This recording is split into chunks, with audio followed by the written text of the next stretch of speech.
Listo, muy bien. Entonces,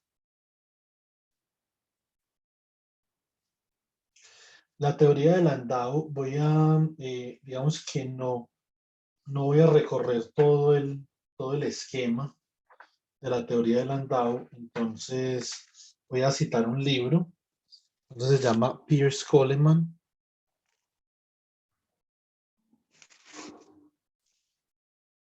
se llama Many Body Physics de Piers Coleman. Y este es el capítulo 11, Chapter 11.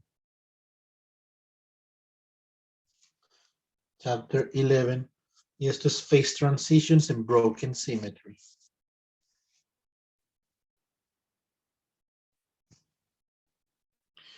Este capítulo es ampliamente conocido como el capítulo, como la mejor introducción a la teoría de transiciones de fase y ruptura de simetría en la materia condensada. Las transiciones de fase típicamente, como vamos a ver ahora, se dan cuando se rompe una simetría.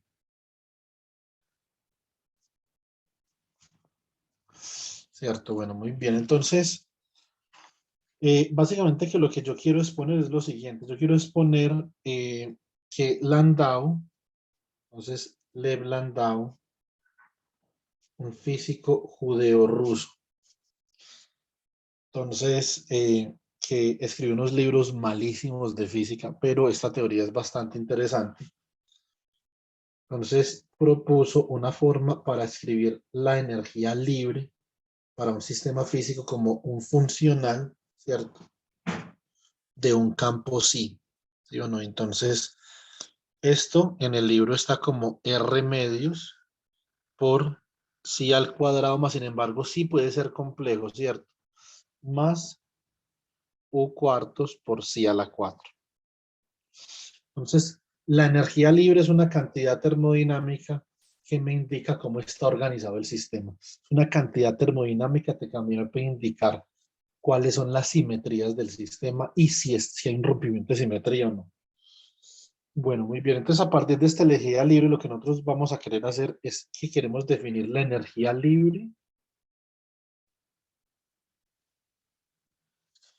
Entonces, se desea definir la energía libre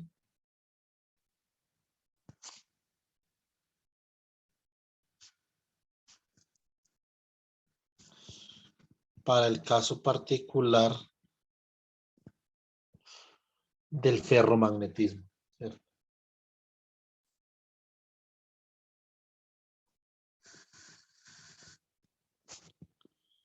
Muy bien. Entonces, ¿qué tenemos acá?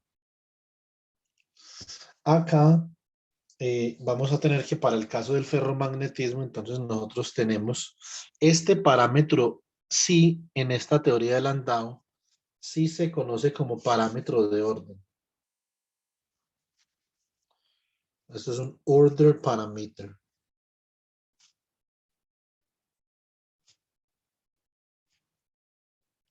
Cuando nosotros tenemos un orden en un sistema físico, entonces nosotros decimos que se ha roto una simetría, ¿cierto? Por ejemplo, en el caso del ferromagnetismo decimos que tenemos un orden ferromagnético. Entonces colocamos acá, for the case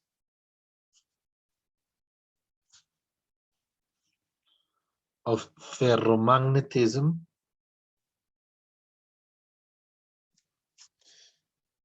the order parameter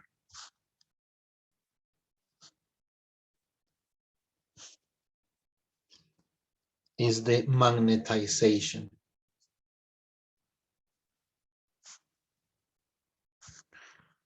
M. Y puede depender de la temperatura, ¿cierto? Entonces, para el ferromagnetismo, nosotros vamos a poder escribir una energía libre de Landau como la que tenemos ahí, ¿cierto? Entonces, vamos a poder examinar la ruptura de simetría en esta energía libre. Entonces, Landau entonces propuso, digamos, un esquema más general en donde la energía libre del andado como funcional de un parámetro de orden, que en este caso es la magnetización en general, era A1 por M más A2 por M al cuadrado más A3 por M al cubo más A4 por M a la 4, ¿cierto? Y esta energía libre del andado puede depender también de otras cosas, puede depender de otros campos que van a terminar induciendo un orden en el sistema magnético, ¿cierto? Entonces, cuando yo hablo de ferromagnetismo, entonces el ferromagnetismo es un estado macroscópico de la materia, ¿cierto? El magnetismo es un estado macroscópico de la materia, o sea, el magnetismo no existe localmente. Puede que, digamos, uno ambiguamente, por ejemplo, yo lo he hecho en algunos artículos que he escrito, uno ambiguamente se pueda referir al magnetismo molecular. O sea, no hay tal cosa como el magnetismo molecular, ¿cierto? Hay moléculas con grados de libertad magnéticos, que es diferente con grados de libertad de spin. Pero el magnetismo es un fenómeno colectivo que requiere que exista una magnetización, ¿cierto? Requiere que exista una magnetización y esa magnetización eh, se puede calcular de esta forma. Entonces la magnetización o el valor esperado de la magnetización clásicamente es la integral sobre todos los 3n grados de libertad de posición, ¿cierto? De E a la menos beta H, un hamiltoniano que tiene las simetrías magnéticas, ¿cierto? Que depende de la posición, ¿cierto? Por el vector magnetización acá, ¿cierto? Dividido la integral sobre los 3n grados de libertad de las n partículas que forman, por ejemplo, el sistema ferromagnético de E a la menos beta H de R. Bueno, aquí estoy colocando este H como si fuera cuántico, y esto no es cuántico, esto es una función de Hamilton, ¿cierto? Bueno, muy bien. Este término de acá se conoce como función de partición, ¿sí o no? Entonces, función de partición que depende de beta, que es el inverso de la temperatura. Entonces, hace 100 años, exactamente, en 1921, mi física teórica favorita, se llama Hendrika Johanna van Leeuwen, demostró que clásicamente, y yo utilizo la función de Hamilton para hacer esto, el valor esperado de la magnetización tiende a cero.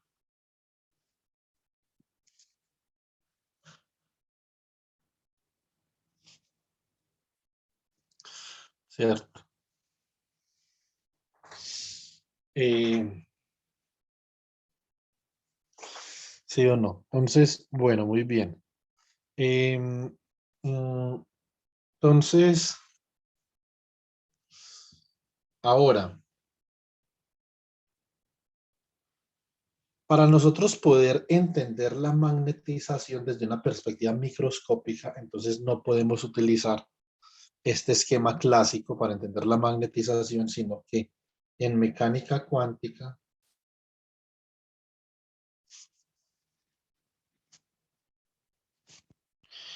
entonces nosotros el valor esperado del operador magnetización será igual a 1 sobre z de beta, pero con simetrías cuánticas, por la sumatoria desde m sub j, que es el número cuántico de momento angular igual a menos j, hasta m sub j igual a j de mu, el momento magnético que depende de j por e a la menos beta h, ¿cierto?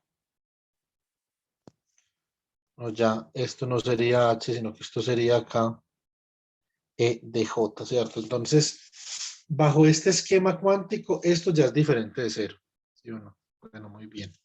Ahora, dado que en un material ferromagnético existe la magnetización con la energía libre de Landau, lo que nosotros queremos determinar, ¿cierto? Es cuál es la forma de la transición de fase entre el paramagnetismo y el ferromagnetismo. Entonces vamos a ver. Entonces los materiales ferromagnéticos así se entienden como unos materiales en donde los átomos, por ejemplo, en un material, tienen los momentos magnéticos alineados en una determinada dirección de manera espontánea, ¿cierto? Porque un material paramagnético se va a alinear con el campo magnético aplicado. Un material ferromagnético exhibe el fenómeno del magnetismo de forma espontánea, ¿cierto? Entonces, acá, y la razón por la que lo exhibe de forma espontánea, digamos que eso es un tema de debate, ¿cierto? Pero hay varios modelos que explican la espontaneidad de la magnetización. Entonces, en general, si esto fuera un material ferromagnético, los momentos estarían alineados. Puede que no alineados todos en la misma dirección, pero por lo menos el valor esperado de la magnetización sería diferente de cero, ¿cierto? Entonces observen que aquí todos los momentos tienen una componente a lo largo de más z, ¿sí o no? Hay algunos que están más alineados con z, otros tienen como un tiltness, están como eh, inclinados con respecto a z, pero en promedio, el promedio de la magnetización en dirección z sería diferente de cero. Por lo tanto, este material acá sería un material que exhibiría el fenómeno del ferromagnetismo de manera espontánea. Ahora, el fenómeno del ferromagnetismo se va a destruir con la temperatura, ¿cierto? Y lo que nosotros queremos es a partir de esta energía libre de Landau demostrar eso. Bueno, muy bien. Ahora, eh, algo importante, algo importante que, digamos, yo quiero discutir acá es lo siguiente. La energía libre es una función o es un funcional par de la magnetización, ¿cierto? Ya les voy a explicar eso. Entonces, free energy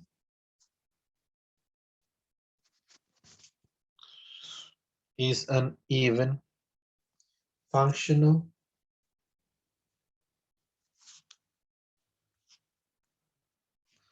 of the magnetization. ¿Cierto? Entonces, ¿eso qué significa? Que F de M es igual a F de menos M. Es igualmente probable en un material que no está desarrollando magnetización espontáneamente, estar magnetizado en la dirección M o en la dirección menos M. Realmente esa es la definición del paramagnetismo. El paramagnetismo sí tiene magnetización. Lo que pasa es que unos momentos están magnetizados en dirección Z y otros en dirección menos Z. Y la factibilidad de que el material paramagnético se alinee en dirección Z y menos Z es igual, ¿cierto? Tienen la misma tendencia energética a alinearse en Z o en menos Z. Por lo tanto, la magnetización del material paramagnético es cero. Y como tiene la misma factibilidad energética de alinearse en Z o en menos Z, por lo tanto, las energías libres correspondientes a la magnetización Z y en menos Z son iguales, ¿cierto? Entonces, de acá, nosotros debemos de suponer que los coeficientes A1 y A3 son cero, ¿cierto? Entonces, por lo tanto,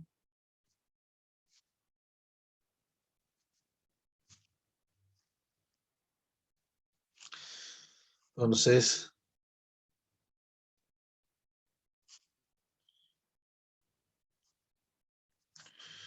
nosotros tenemos que esto será, por ejemplo, A2 m al cuadrado de t más a sub 4 m a la 4 de t, ¿cierto?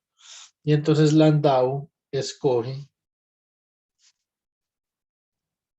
a sub 2 como un medio de a de t, una constante que depende de la temperatura, y como a sub 4 igual a un cuarto de una constante BDT que depende de la temperatura. Entonces así, la energía libre de Landau para el material ferromagnético, entonces Landau's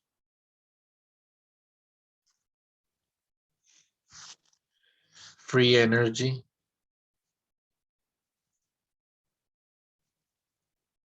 for the ferromagnetic material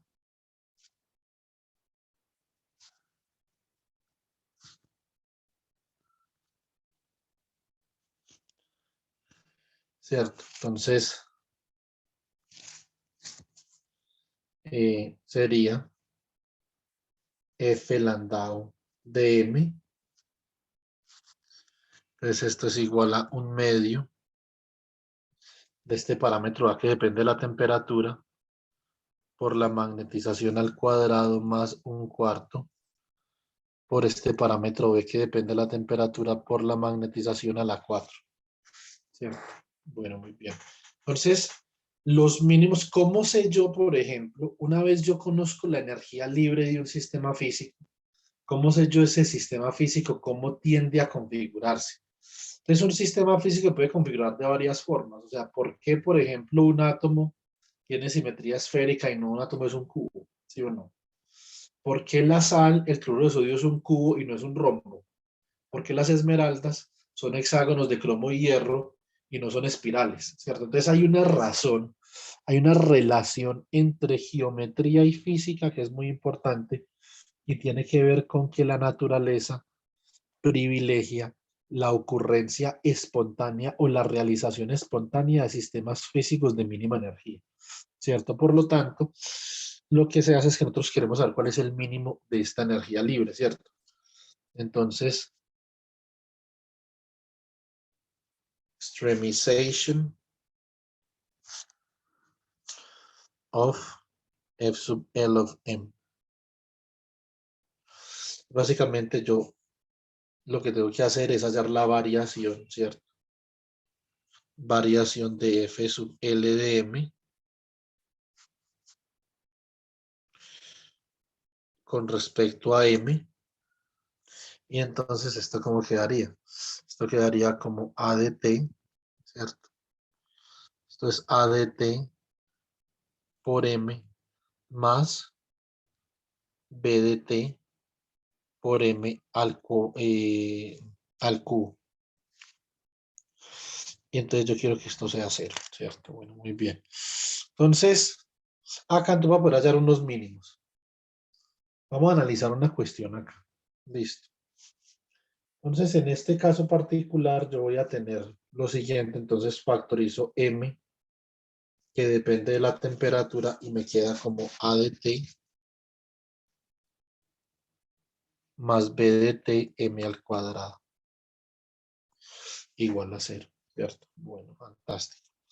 Entonces, así tendría lo siguiente. Tendría, a ver, entonces tendría que la magnetización como función de la temperatura es igual a cero, o la magnetización como función de la temperatura va a ser igual a la raíz cuadrada, ¿cierto? De menos A de T sobre B de T. Por lo tanto, para que esta magnetización acá, para que esto tenga una solución real, A de T tiene que ser negativo, ¿cierto? Entonces vamos a mirar a ver cuál es la implicación de que A de T sea negativo o positivo. Cuando A de T es positivo, nosotros vamos a ver que el único mínimo, el único extremo que tiene la energía libre de la energía libre de Landau es M igual a cero. Es decir, tiene un mínimo en la magnetización igual a cero, por lo tanto, ese sistema físico no desarrolla magnetización espontáneamente, ¿cierto? Entonces, eso es un problema. Ese tipo de sistemas son los sistemas donde el número cuántico de momento angular es igual a cero, ¿cierto? Entonces, vamos a ver. Entonces, acá vamos a graficar Landau's Free Energy como función, ¿cierto?, de la magnetización. El libro de Pierce Coleman tiene sendos dibujos acá, ¿cierto?, que yo jamás en la vida podré reproducir. Entonces les recomiendo que los revisen. Para el caso en el que A de T, por ejemplo, sea una constante positiva, una constante que depende de la temperatura, entonces una función positiva, pues para una temperatura fija. Entonces, la energía libre de Fermi va a ser como algo así. B de Landau, perdón. Segundo, que es esta relación tiene que quedar impoluta en términos de simetría, porque si no, no va a ser capaz de hacer la otra, ¿cierto? Entonces,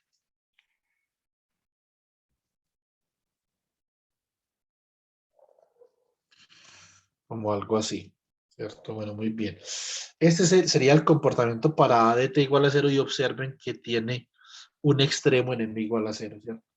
Entonces vamos a mirar qué pasa para el caso en el que A de t sea menor que cero. Para el caso en el que A de t sea menor que cero, acá en esta energía libre, ustedes pueden graficar. Entonces vamos a tener como algo así.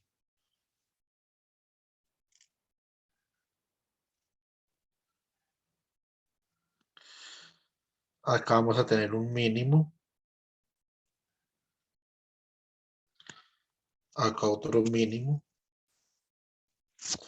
Va a ser como algo así, ¿cierto? Entonces, esto es para A de t menor que cero. Bueno, muy bien. Entonces, acá tenemos menos m y acá tenemos m. Por lo tanto, esta energía libre de Landau va a tener dos mínimos en dos valores de magnetización diferentes.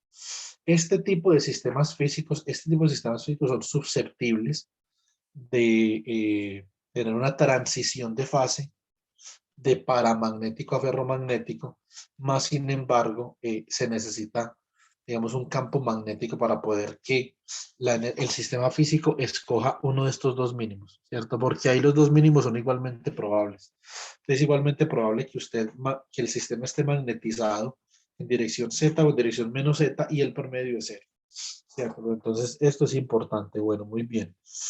Entonces, entonces nosotros queremos que A de t sea menor que cero. Listo, muy bien. Bueno, chicos, ¿alguna pregunta hasta ahí?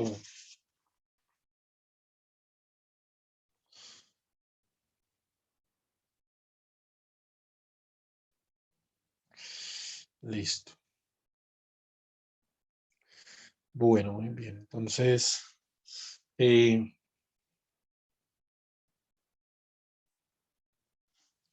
entonces acá, de esta forma, nosotros vamos a establecer lo siguiente. Nosotros vamos a establecer una condición sobre esta constante A de t, de forma tal que para que sea posible que haya una magnetización espontánea, entonces, de alguna forma, de alguna forma, en la medida que esta A de t comienza a disminuir, va a cruzar por cero, ¿cierto? Como algo así. Va a haber, digamos, una de estas curvas para A de t igual a cero, ¿cierto? Para A de t mayor que cero, entonces no hay magnetización espontánea, ¿cierto? Entonces A de t mayor que cero, ¿cierto? Entonces esto se da para una temperatura que va a ser mayor que una temperatura T sub C. Entonces acá tenemos no spontaneous magnetization, ¿cierto? Y vamos a tener que A de T menor que cero, ¿cierto? Es para una temperatura T menor que una temperatura T sub C. Entonces acá tenemos spontaneous magnetization. Listo. Bueno, excelente. Entonces eh, acá tenemos lo siguiente. Tenemos, a ver, vamos a tener que A, por ejemplo, Si para T mayor que TC A es positivo y para T menor que TC A es negativo, entonces forzosamente A en T sub C tiene que ser 0, ¿cierto? Entonces la temperatura T sub C va a ser una temperatura a la cual A va a cambiar de signo, ¿cierto? Y cuando A cambia de signo, entonces nosotros pasamos de estar en un estado que no tiene magnetización espontánea a un estado que sí tiene magnetización espontánea, ¿cierto? Muy bien, entonces que posiblemente, ¿qué forma podría tener A? ¿Cierto? Entonces vamos a investigar un poco qué forma podría tener A, ¿cierto? Listo, entonces investiguemos. Por ejemplo, yo diría que A de T podría ser como algo así. Entonces esta sería A de T contra la temperatura.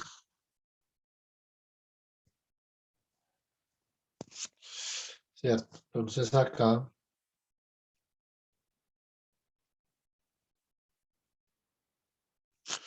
estaría T sub C.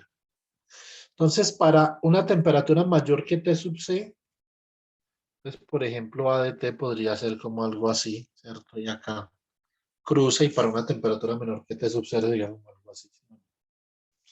No sabemos qué forma tiene, ¿cierto? Entonces yo me atrevo a aventurar una teoría sin realmente saber, ¿sí o no? Esto depende del sistema físico, etcétera. Podría ser algo así como una tangente hiperbólica, ¿cierto? Podría ser como algo así, por ejemplo, ¿cierto? Y esa tangente hiperbólica naturalmente va a tener un parámetro que va a controlar su pendiente, ¿cierto? Entonces podría tener, digamos, varias formas.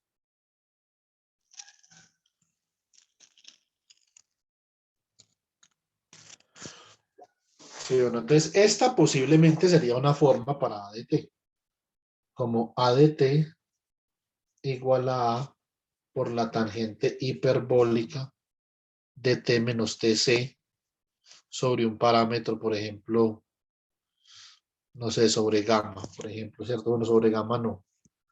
Copiemos esto más como por acá. A de T podría ser A por la tangente hiperbólica de T menos TC sobre un parámetro que controla, digamos, la pendiente de esta curva, que podría ser, o sea, no sé qué, para lo colocamos ahí, sobre un gamma, pues, ¿cierto? Mayúscula, ¿sí o no?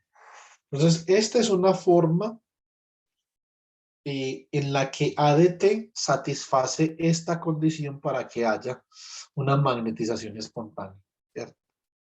Bueno, muy bien. Entonces, ahora vamos a trabajar un poco con ADT. Vamos a expandir ADT alrededor de T sub C, ¿cierto? Entonces, primero, T sub C. La llamamos la temperatura crítica de la transición de fase. Temperatura crítica de la transición de fase.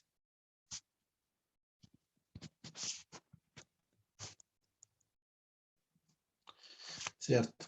Bueno, fantástico. Entonces, y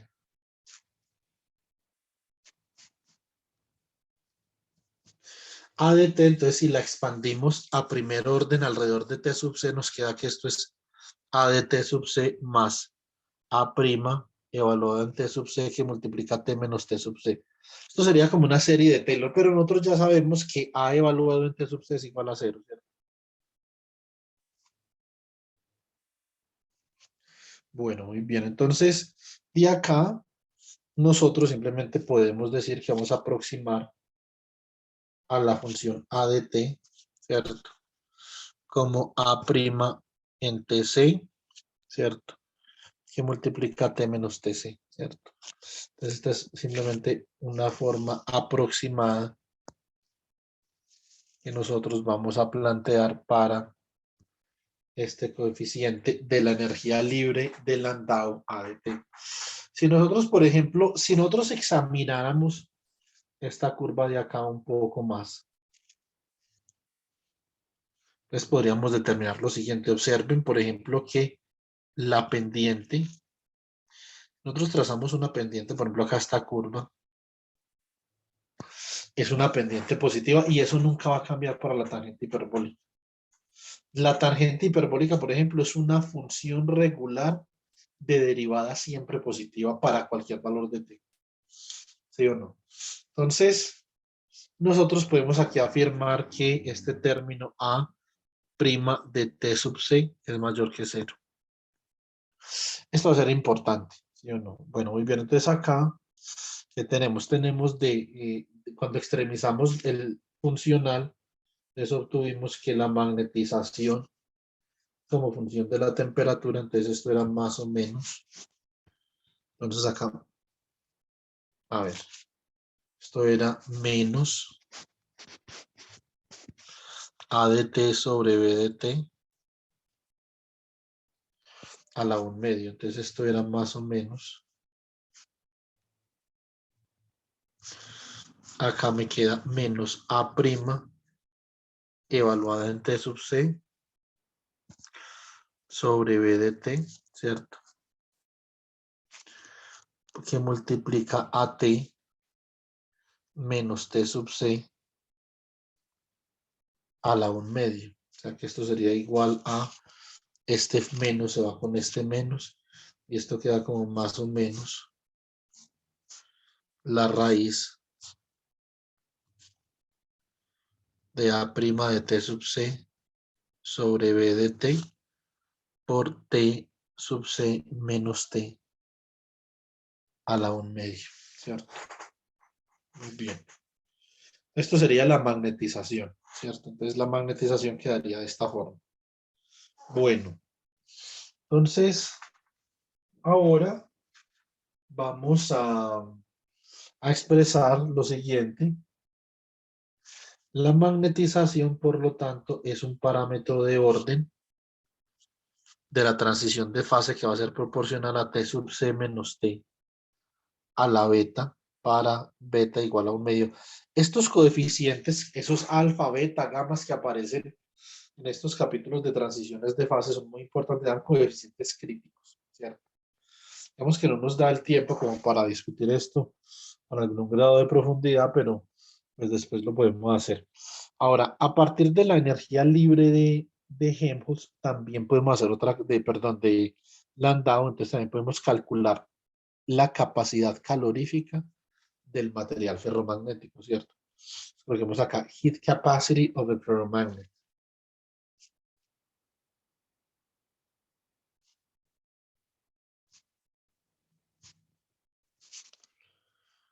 Heat capacity of a ferromagnet,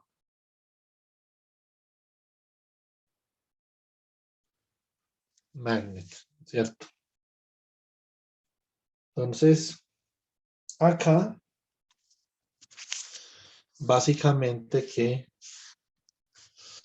tenemos que la capacidad calorífica, nosotros la podemos evaluar, capacidad calorífica a volumen constante.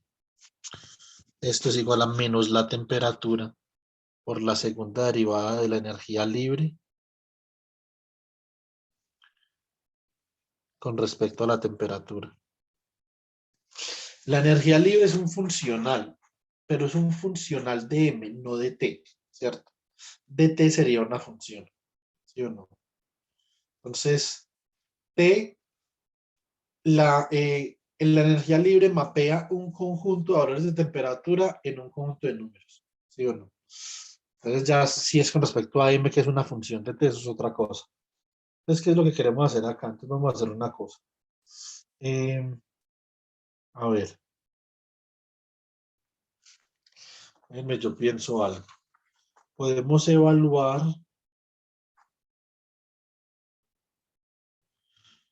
vamos a mirar a ver cuánto vale la energía libre de Landau como función de la temperatura. Bueno, entonces, primero que todo, nosotros tenemos F por acá. A ver, F de M. Entonces, esto va a ser un medio de a de t por m al cuadrado más un cuarto de b de t por m a la 4, ¿cierto?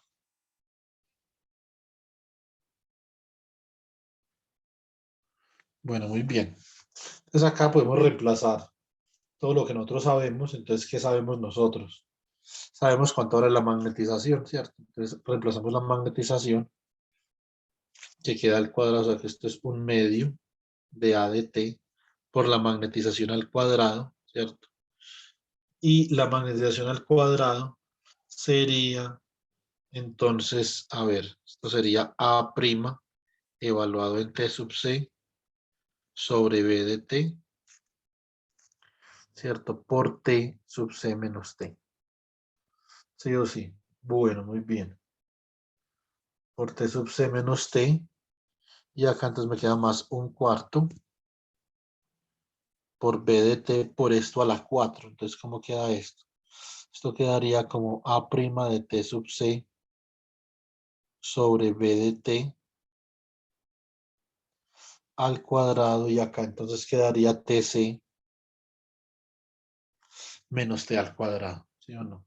Bueno, entonces por acá puedo reemplazar lo que vale a de t.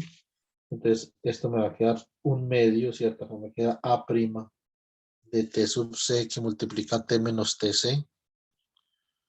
Acá por a' de tc sobre b de t por tc menos t, ¿cierto? Bueno, muy bien. Entonces por acá me va a quedar, a ver, más, se cancela este b con uno de los b's de acá, entonces esto me va a quedar a' de t sub c al cuadrado, ¿cierto? Sobre 4 b de t que multiplica acá a t sub c menos t al cuadrado, ¿cierto? Entonces le puedo cambiar de signo acá, entonces, lo puedo factorizar, me va a quedar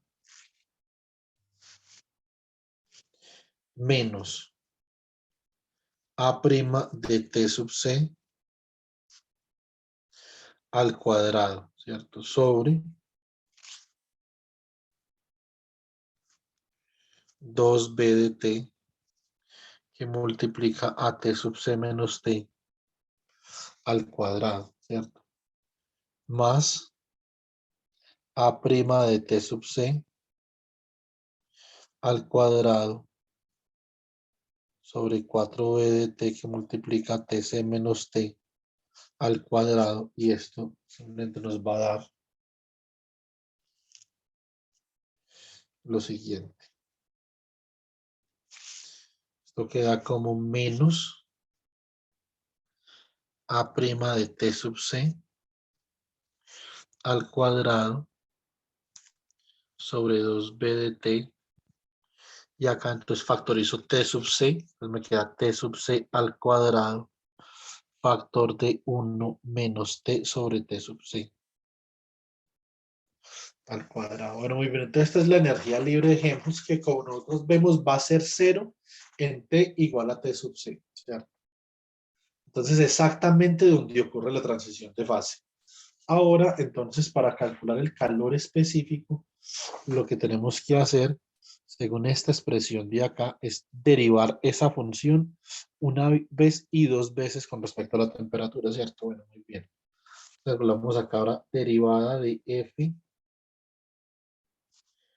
con respecto a T, ¿cierto? Entonces, esto queda como menos A' de T sub C por T sub C todo al cuadrado sobre 2B de T, ¿cierto? Muy bien, entonces por esta derivada de acá, que sería ¿quién? Esta derivada sería por 2 que multiplica a 1 menos t sobre t sub c, por la derivada interna que sería menos 1 sobre t sub c, ¿cierto? Bueno, muy bien, entonces se va un t sub c de acá con este t sub c, se va este 2 con este 2, ¿cierto? Ah, esperen que esta resta me quedó acá mal, menos un medio, menos más un cuarto, Esto da menos un cuarto, ¿cierto? Bueno, muy bien. Entonces, acá, entonces esto sería 4. Entonces quedaría simplemente como un 2, o sea que esto da como menos. A ver, esto sería entonces acá menos A'. Ah, no, porque este menos con este menos de acá se van, esto queda más. Pues A' evaluado en T sub C al cuadrado sobre 2B de T, ¿cierto? Que multiplica a 1 menos T sobre T sub C por T sub C. Entonces, esta es la primera derivada de F con respecto a la temperatura, ¿cierto? Entonces, ahora vamos para la segunda derivada de F con respecto a la temperatura, que es más fácil todavía. Desde acá simplemente sale la derivada de esto es menos 1 sobre T sub C, ¿cierto? O sea que esto queda como A' evaluado en T sub C al cuadrado sobre 2B de T que multiplica menos 1 sobre T sub C por T sub C, ¿cierto? Entonces se va T sub C con T sub C y me queda entonces que el calor específico a volumen constante sería menos T por la segunda derivada de F con respecto a T, y esto me da menos A' en T sub C al cuadrado sobre 2B de T por la temperatura T, ¿cierto? O sea, ¿en qué difiere, por ejemplo, en qué difiere el calor específico de un material ferromagnético de un material no ferromagnético que el calor específico no es constante a temperatura T? Eso tiene que ver con la ley de Curie, ¿sí o no?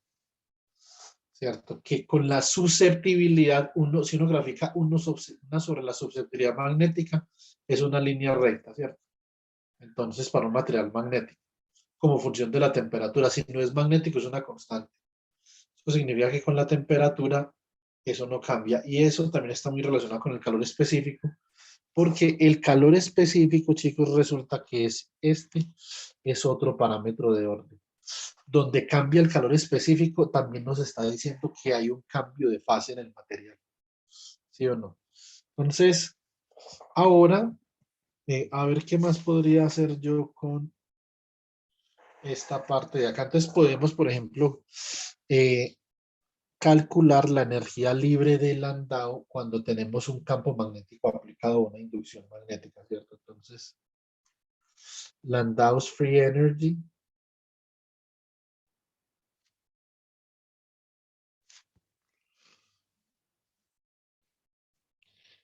in the presence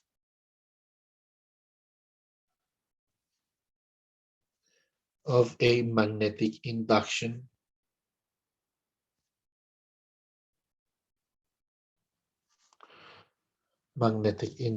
B, ¿cierto?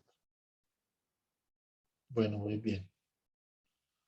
Entonces, ¿qué tengo? Tengo entonces F sub L y ahora esto es un funcional de M punto y coma B, que sería la inducción magnética. Entonces, esto es un medio de A de T que multiplica a M al cuadrado más un cuarto de B de T que multiplica a M a la cuarto menos M por B, es la inducción, ¿cierto? Entonces ahora voy a sacar, por ejemplo, la derivada de la energía libre con respecto a la magnetización, ¿cierto? Entonces, derivada de F sub L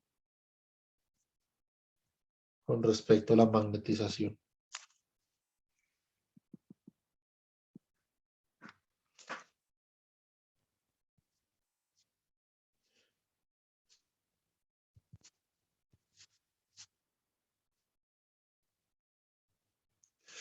Realmente esto tendría que ser una variación, ¿cierto? Esto es un funcional. Listo, muy bien. Entonces, como que esto quedaría como A de t por m más b de t por m al cubo menos b igual a 0 porque vamos a extremizar, ¿cierto?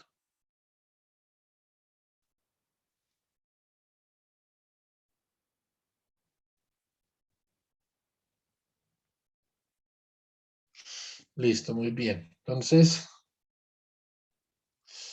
a ver,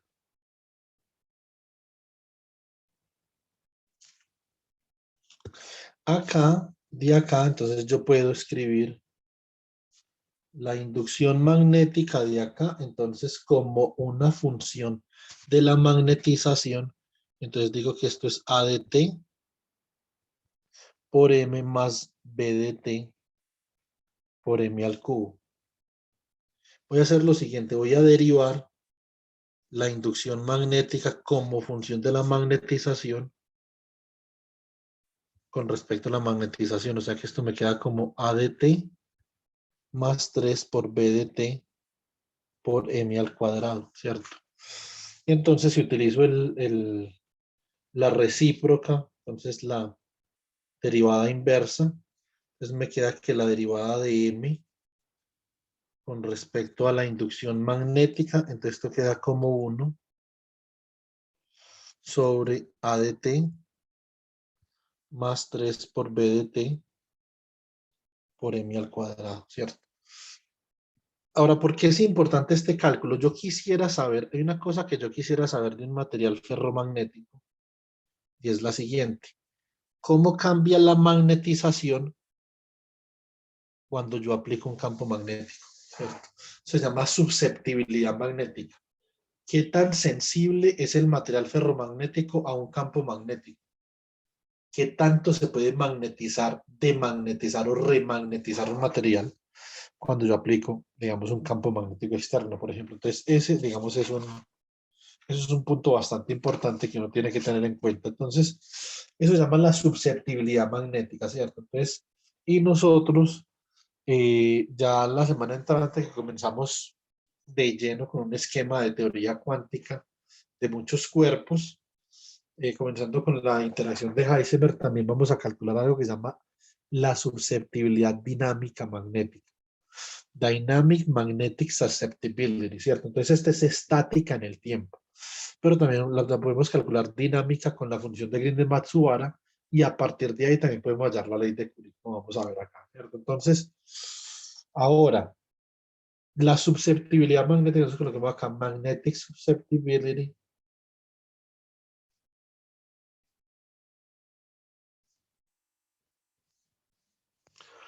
Magnetic Susceptibility, ¿cierto? Entonces, por acá tengo que la susceptibilidad magnética como función de la temperatura, entonces es la derivada de la magnetización con respecto al campo magnético aplicado, ¿cierto?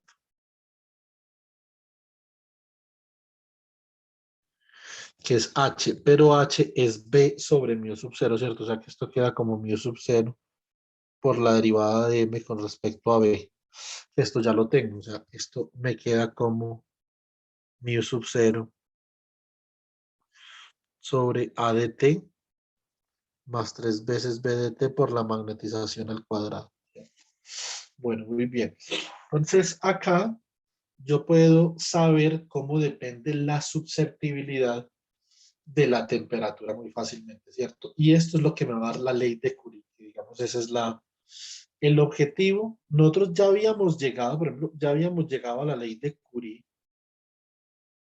eh, mm, ya habíamos llegado a la ley de Curie anteriormente a partir de esta expresión de acá para la magnetización. Cuando entonces aplicamos la lógica cuántica de pensamiento, acá llegamos nosotros a la ley de Curie, ¿cierto?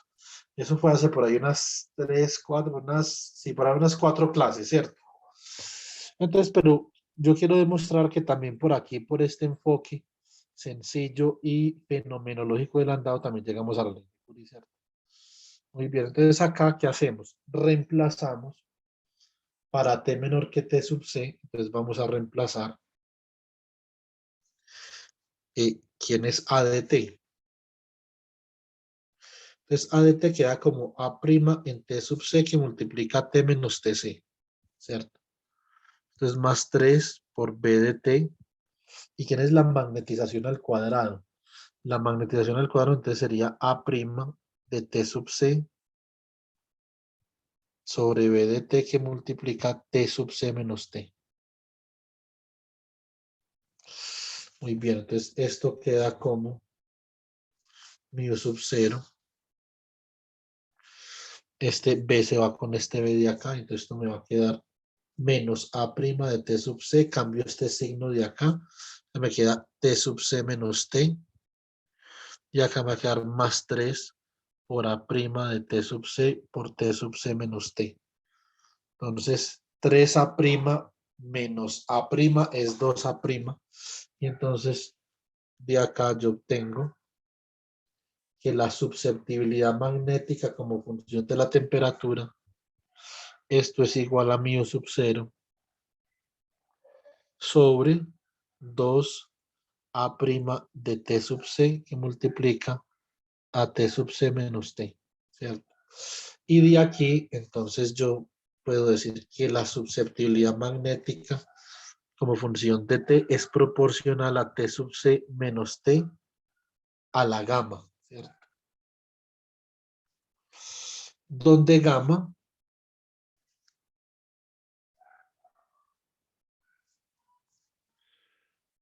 es el coeficiente crítico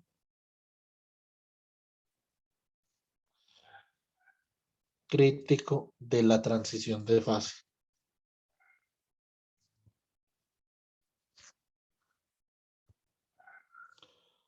Gamma igual a menos 1, ¿cierto?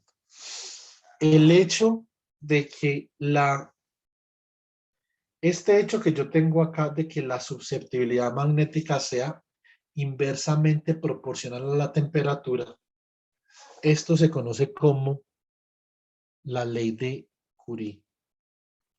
Específicamente proporcional a T sub C menos T con ese T sub C, esto se conoce como la ley de Weiss-Curie. Entonces, entre menor sea la temperatura, más sensible es el material ferromagnético a los campos externos. Cuando la temperatura es mayor, ya ahí sí se vuelve muy insensible, ¿cierto? Entonces entra en un estado paramagnético. ¿Listo? Bueno, muy bien. Entonces esto es básicamente lo que yo quería, digamos, contarles el día de hoy. Por acá de pronto puedo hacer una gráfica en este espaciecito. Si yo grafico, por lo tanto, 1 sobre la susceptibilidad magnética contra la temperatura. Entonces, básicamente que va a tener como algo así, ¿cierto? Entonces, cuando, cuando la temperatura es igual a 0, 1 sobre la susceptibilidad magnética es T sub C, algo proporcional a T sub C, ¿cierto? Entonces, como algo así, como alfa pues por T sub C.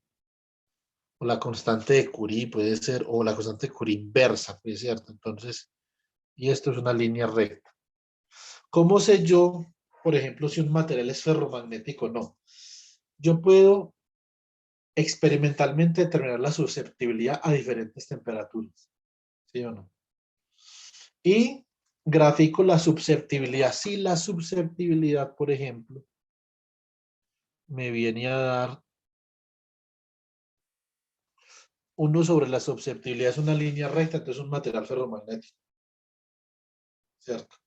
Ahora, para otros casos, podría ser que, por ejemplo, la susceptibilidad, 1 sobre la susceptibilidad con respecto a la temperatura, esto fuera constante. Este es el comportamiento de un metal normal, ¿cierto?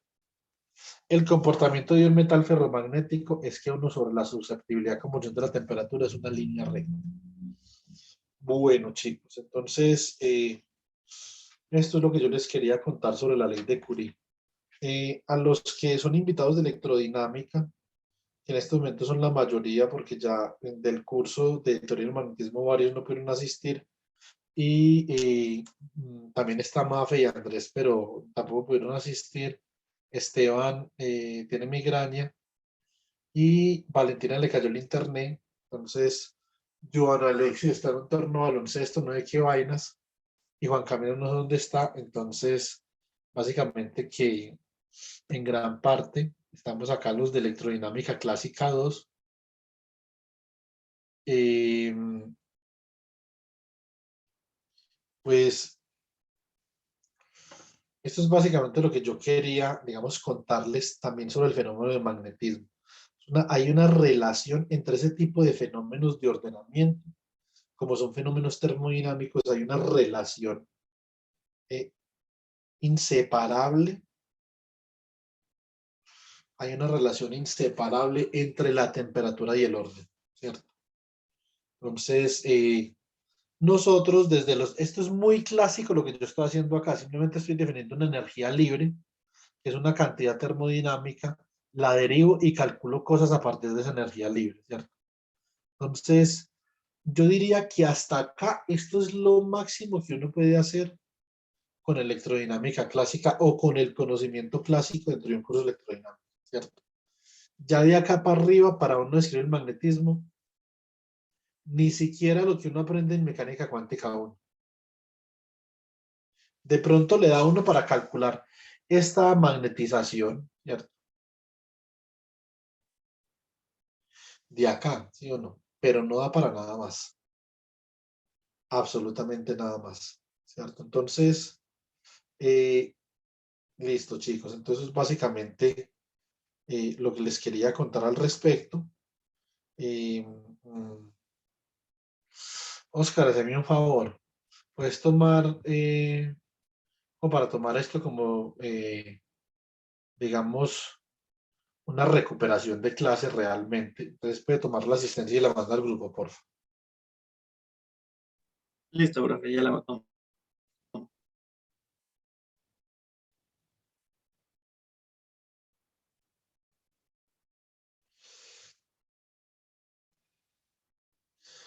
Ahora, en el caso particular de los chicos de electrodinámica clásica, ustedes todos están viendo mecánica cuántica conmigo, ¿cierto? Entonces, una cosa interesante que ustedes podrían sí hacer sería tratar de calcular, por ejemplo, la magnetización de un átomo con esa función de partición cuántica, ¿cierto? Eso sería interesante y de ahí ustedes van a poder ver que haciendo, digamos, algunas aproximaciones, ustedes van a lograr llegar a también la ley de Curie desde la perspectiva de la mecánica cuántica. La ley de Curie es algo muy universal para fenómenos de orden. No solamente lo que pasa es que Pierre Curie la descubre para el caso particular de Pierre Curie la descubre para el caso particular de el magnetismo. Pero Paul Langevin, por ejemplo, que era estudiante de Pierre Curie, también la extiende, por ejemplo, para la ferroelectricidad, ¿cierto? Entonces, la ley de Curie realmente es una manifestación de la interrelación que hay entre orden y temperatura. Eso es bastante bonito, ¿cierto? Listo, Oscar. Sí, profe, ya. Listo, bueno, entonces guardemos por acá.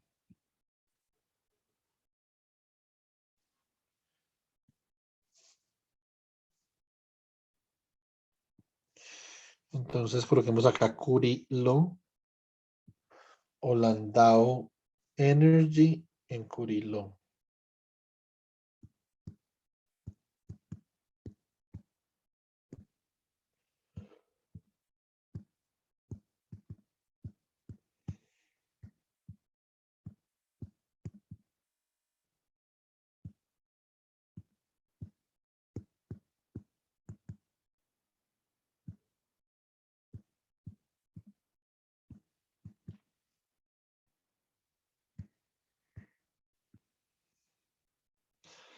Bueno, Listo, chicos. Entonces eso es todo.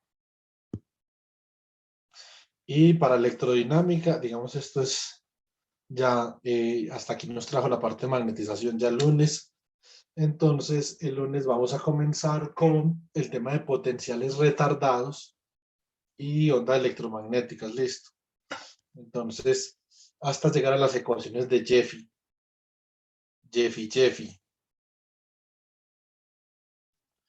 Jeffimenko. Listo, chicos. Entonces, feliz noche para todos. Nos vemos por el link de mecánica cuántica para que organicemos la nota del segundo corte. Listo. Listo, profe. Listo, profe, muchas gracias. Estuvo muy Listo, chévere profe. esta semana el tema. Listo, Ángel. Me alegra. Nos vemos entonces en un momentico. Chaitos. Vale, profe. Chao, Wanda. Profe, hasta Que se luego. mejore. Hasta luego.